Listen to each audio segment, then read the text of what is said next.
Foundations of Amateur Radio. Have you ever had a day when nothing you started actually got anywhere?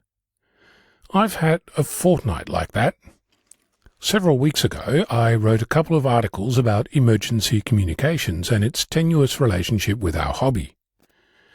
As a result, I managed to get a week ahead of myself and started using that week to do some long overdue analysis of the WSPR or Weak Signal Propagation Reporter dataset. I've started this process several times, and I finally had a whole fortnight to come to grips with 6.7 billion rows of data. Spoiler alert, it hasn't happened yet.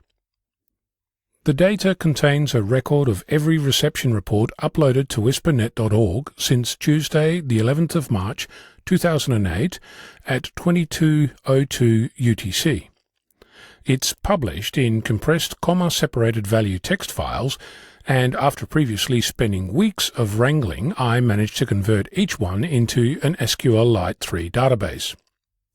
This wrangling was required because some amateurs used commas in their call signs or grid squares, or backslashes, or both, and SQLite import isn't smart enough to deal with this. After doing this conversion, I could actually query 191 different databases. I could collect the results, and 3 weeks later I'd have an answer, just in time to download the next month of data. Garth VK2TTY suggested that I look into Parquet as an alternative. No joke, this changed my life. I managed to convert all the compressed CSV files to Parquet, a process that took a day rather than a week with SQLite, and then I could start playing. If you're going to do this yourself, make sure you have a big empty hard disk. After a few false starts, the report that previously took 3 weeks returned in 3 hours.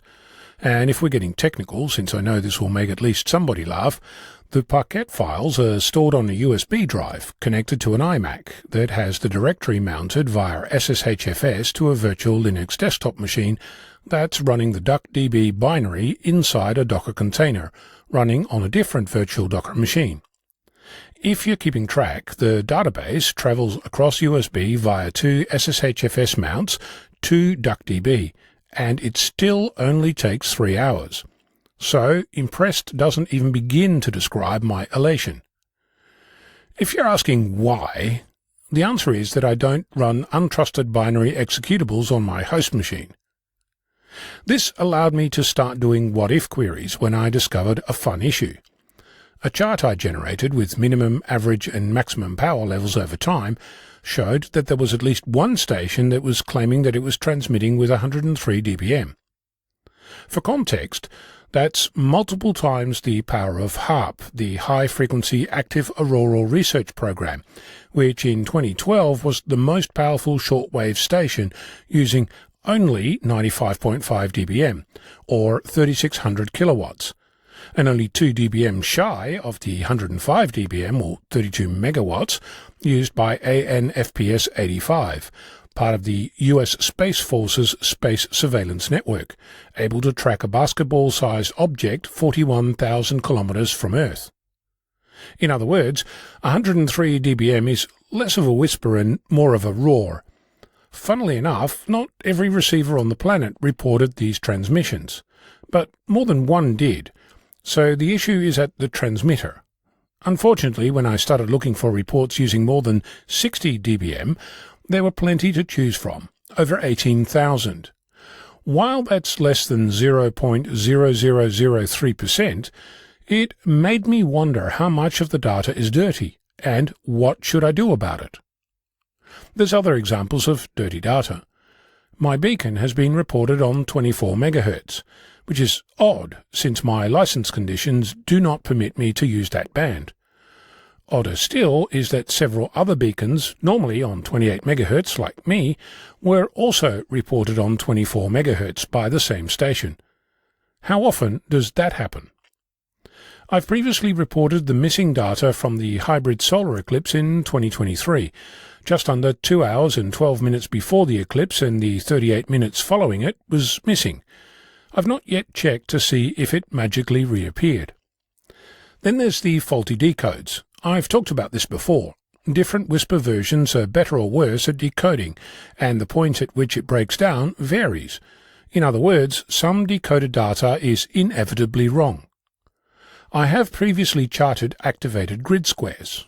Apparently, all of Earth, yes, all of it, has at one time or another been used as both a transmission or reception site, including Point Nemo, the top of Mount Everest, all of the Arctic and Antarctic, and plenty more out-of-the-way places, like, say, the Surveyor General's Corner, located in the Nanyuck-Jericho Shire. Look it up. Interesting patterns emerge when you split activations down per band. It's not clear if those are decoding artifacts or man-made claims. I've asked the ham-sci community for guidance, since dropping incorrect data on the floor doesn't seem to be the right way to go about things, and whilst correcting data seems obvious, what do you change it to, and how do you know what's correct? So, no progress to show for 2 weeks of work, and barely enough to whet your appetite to get on air and make some noise. Some days are like that. I'm Ono, Victor Kilo 6, Foxtrot Lima, Alpha Bravo.